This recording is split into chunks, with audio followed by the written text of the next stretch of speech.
Okay, so let's get into the definition of what is a current liability.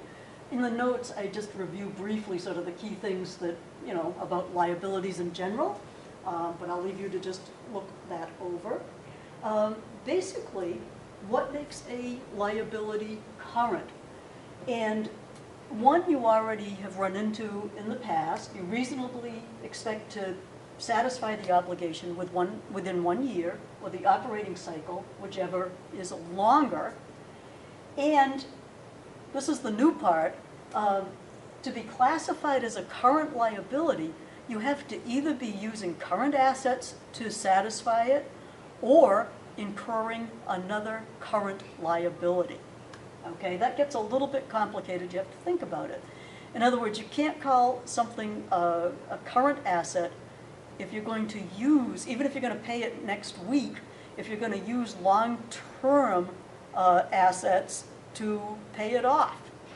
So it has to be satisfied by current assets or the creation of another current liability. So this kind of gives you the formal breakdown of that, but I think my way is a little bit simpler.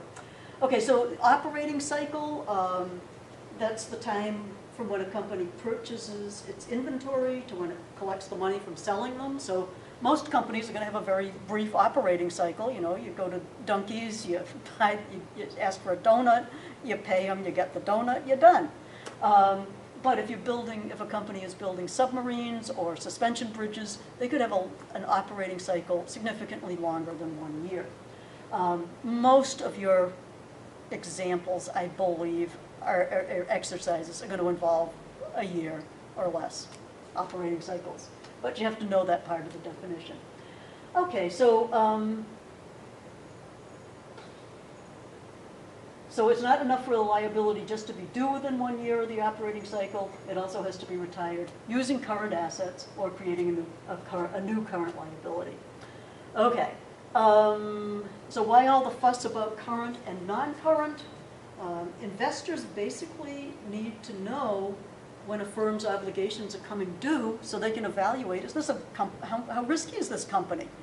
Do they have a whole bunch of liabilities that are coming due within the next year that we've got to worry about? Or are they further out when things could change? So current payables considered more risky than long-term ones, so that changes the way an investor would look at a company. And then you think about why a company would rather classify everything as long-term if they could, to make themselves look less risky. It also impacts their working capital and their current ratio. They've got a better current ratio and better working capital if they have less current liabilities and more long-term liabilities.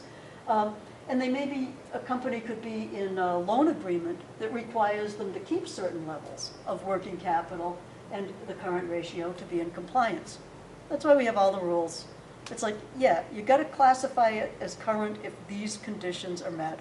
Okay, so let's see. Is there anything else? Yeah. Okay, so I think that's sort of introduction to your current liabilities section, and then I'll go through and do a few videos on how to account for various current liabilities.